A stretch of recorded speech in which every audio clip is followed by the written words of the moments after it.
2023.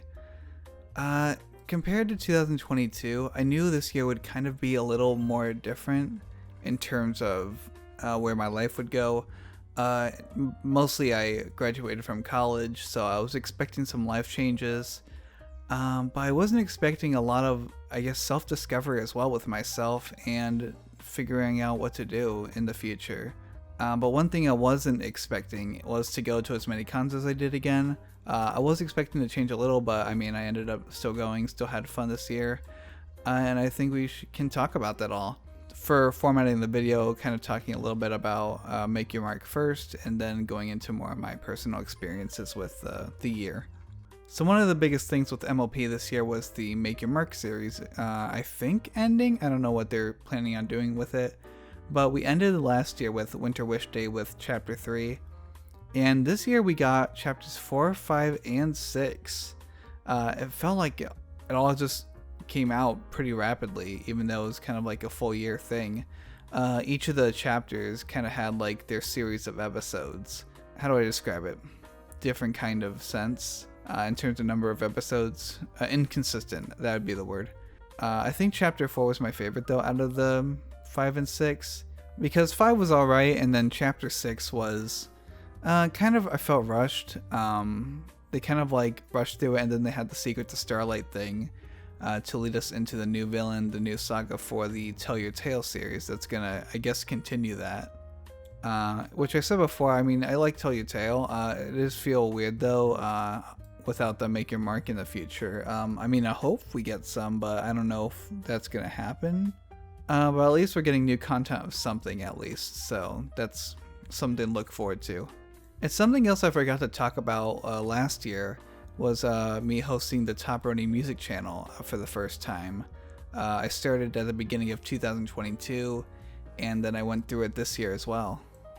And mostly I was going to say that it is a lot of fun. I do look forward to helping count the votes.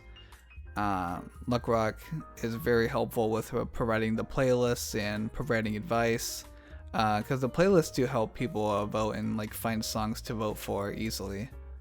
And I just feel honored to be able to continue this tradition for a channel that's been around for over a decade now. And I think to kind of make this all organized with talking about this year, 2023, we're kind of going to go in chronological order.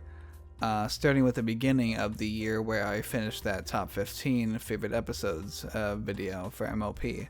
And I started it like 2 years prior, 2.5 years, and I felt like celebrating the end of 2022 into 2023, which marks 10 years in the fandom for me, by finishing that. So I'm glad to like have that big project off my shoulders. And also it helps where like if people ask what my favorite episodes are or why I like them, I just redirect them to that video, to be helpful and kind of like list it all in one simple way. But then a lot of the action happened in February, where first of all I released the video for Ponytails, because that made it onto ASOS Donut in 2022, near the end of it actually. Which again, I'm still honored to be featured on it, especially that song. I'm very proud of that song for producing and writing most of it. Chuckles wrote his verse and did a very good job with it. Pega provided awesome vocals to be used for the vocoder effect. And that was mostly to start showcasing my Troublemaker album that came out this year. Yeah, I would say that's like the biggest thing, because it has been I think 3 years since I released the Being Vocal About It album. Exactly 3 years actually, because they were both released on my birthday. And it timed out well because the Thursday of my birthday, well, my birthday was on a Thursday. It was actually the Thursday of Harmonycon 2023, which kind of timed out nicely. It released the album, so I can sell CDs of the album at the con itself, because I got accepted to play. And honestly, when I found out I got accepted to the con, I was like, it was an emotional moment, because I wanted to play there for years.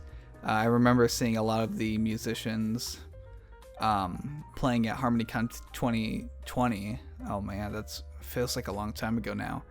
And one day I was like, man, I wanna be up there one day.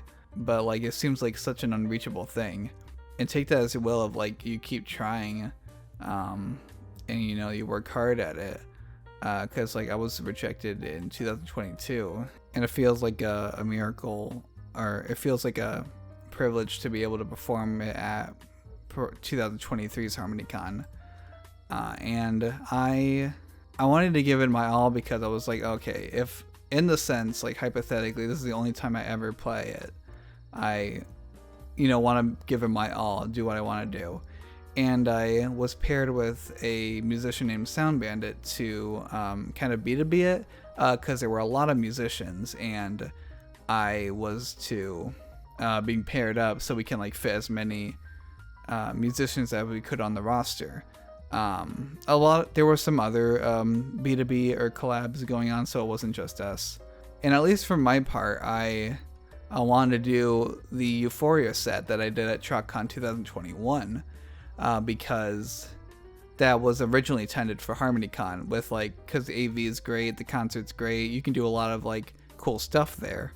I wanted to do it and give it justice for what it wanted to be, so I did that for my part. Sound Bandit did some of her songs, and together we kind of like put on the show, which I think went really well. The crowd was enthusiastic, the visuals were amazing, and I'm just so happy that it all came together.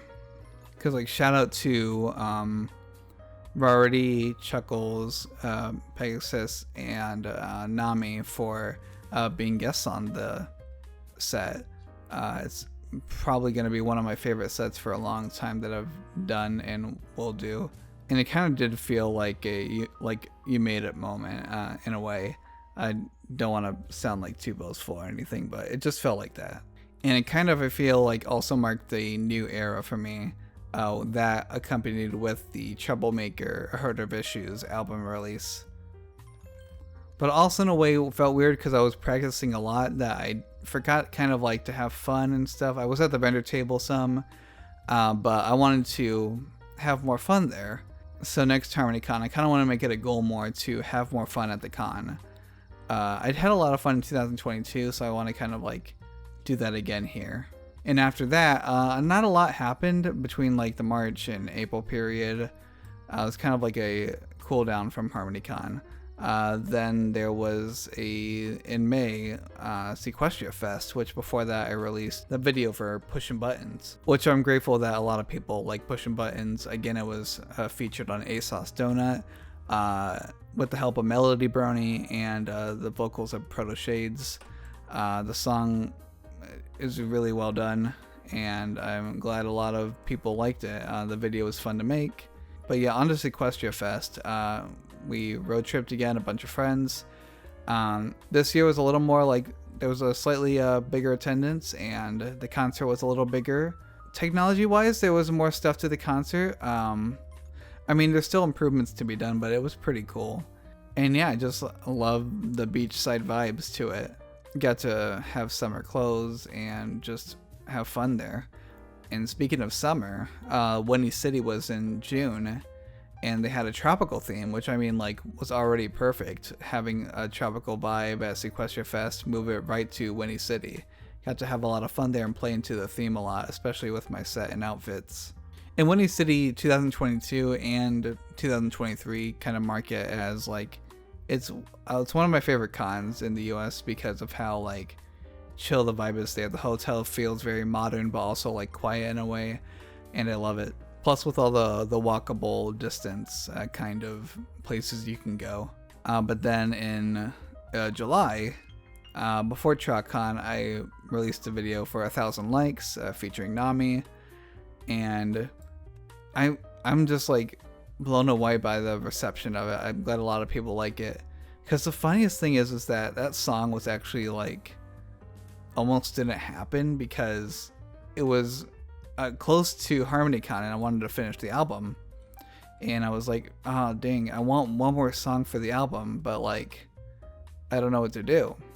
So I wrote that song and contacted Nami, who was very like, I'm grateful they were able to work with it at a fast pace, and we wrote it, recorded it, I produced it and stuff, and we came up with it before Harmonycon to put on the album and also perform. So that song unintentionally became very popular with me and like a lot of people because I couldn't stop singing it. I liked that song and pretty much performed at it every US con I performed at this year.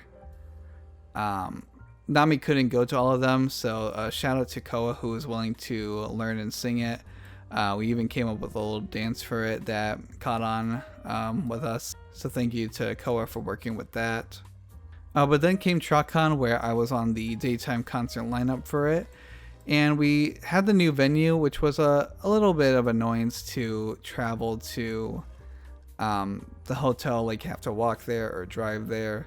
Or not the hotel, I mean a con center, because it was in the Dayton Convention Center this year. So everyone was like kind of scattered out. So it was kind of slightly like annoying. Well, not slightly, but you know, wish we could hang out with people more. But that's just, you know, we had to do what we can work with. And I was on the daytime concert for that Trotcon, which was a little weird because it was kind of like a Renegade stage kind of setup. I mean, it was more like glorified and like kind of cool. But for one thing, I had to bring like my own projector for the visuals because I wanted visuals with my set, like always. I mean, it still went well. A lot of people had fun. I had fun with it. And I'm glad it went well. And the rest of the concerts, night and day, were fun. In August then, I went to Everfree Northwest. I wasn't planning on going, but I was convinced at Trotcon to go, and I was like, fine. So it's kind of a last second choice. Luckily, I have like people that can like stay with there and just so have like a cheaper option for it. I kind of went really cheap with it, like the plane rides and everything. Never going on an early plane ride again. That was chaos. I was able to perform with a few different performers there, so I have like some time on stage. I also was kind of put in a panel or two, and one I remember is Taylor asking if I can be on a Jackbox panel with some of his friends, as well as AC Race Best and Saber Spark. And it was kind of a last second thing. Wasn't expecting it, but I'm like, oh, sure. So I mean, just like, I'm sorry, playing with like AC Race Best and Saber Spark, like sitting next to them and playing, I was like pressured, like, oh god, I gotta be funny here, and like I was expecting this. But I also had some other friends on the panel. It was pretty fun. Also did the Pony Life is Magic panel with a bunch of people. Thank you to Taylor for inviting me on those panels. And also I submitted Mr. Pinstripe suit PMV for the PMV contest. And I like how it turned out. It was kind of another one of those where it's like I made it back in 2013, but I revised it and updated it so to make it a little more cool for the modern day, I guess. Then in September, I released Starlight, the video for it. I really like that song. I wrote it back in about 2015, 2016 actually, but didn't get around to publishing it anywhere until that album this year. And I'm glad people like the song. It's really fun to perform, especially the fast parts with it. And then in October, there was a Ponyfest Online 7 that I played on. And I kind of did the same thing with the silhouette kind of effect background with visuals. It's fun to do, and I'm glad people think it's pretty cool. But yeah, I was kind of there until Ponyville Ciderfest in November with the interactive storytelling thing, which was pretty fun. And that was the first time I actually got to play main stage there after going to that con a few years. And it was one of my most ambitious sets yet with the visuals. With also adding the drum pad that can play samples on it. I think it's a fun thing to add, and I like making my sets a little more intricate or interactive in a way, so I can be like doing more and do cool things on stage. And around that time is when I released the video for Those Nights, which I am surprised, more than 1,000 likes. I'm surprised with how much reception that video has got, even in terms of views. Because like it wasn't doing too well. It was doing the average like 200 views for my videos, But then something happened like a month after it was released where it caught on with the YouTube algorithm and just started picking up views. And now, at the time of this video, has just passed Pushin buttons and 1,000 likes in views, which is just absolutely insane to me. I felt like it was more of a deep cut kind of personal song, but I'm just like surprised it's done as well as it did, and I'm not complaining. I'm just like very grateful and surprised by it. And like I said at the beginning, outside of the fandom, this year's been honestly pretty rough mentally, emotionally. I knew it would be because, like, you know, it's about finding what's next for me in life. It's like the next step. And I feel a little lost at the moment, but hopefully I'll find something and resolve that next year. Also, like I said, kind of finding out more about myself, a little more like self-introspection. I guess that's the best I can describe it, just like learning more about myself and who I am as a person. Because that's also been a thing that was weighing down on me this year. So all that combined, it kind of made the year a little rough. Luckily, I already released the album, and that was kind of the focus on releases this year in terms of music, was just from the album. I'm hoping to get back on the creative train and make some stuff in 2024 for my next project. Maybe some other miscellaneous projects as well, such as the Randy Newmane project that Forever Free Brony brought back originally from Brony Mike. I did a few songs on that one that we just released here at the end of the year. Oh my gosh, and a few things I forgot to mention was that another fun thing about Harmonycon was being able to be on Mon and Brony music there, because we premiered the Top Brony Music Top 25 year end of 2022. Kind of like, it's a voting thing at the end of the year, we usually do, but it's special to kind of premiere it live like that. And also with Mr. Pinstripe suit PMV getting in the top 10 pony videos of that month in August. Thank you to everyone who voted for that. But yeah, mostly with 2024, it's kind of just unknown what's going to happen, of where my life's going to be in a year from now. Oh my gosh, I didn't even pay attention to the time.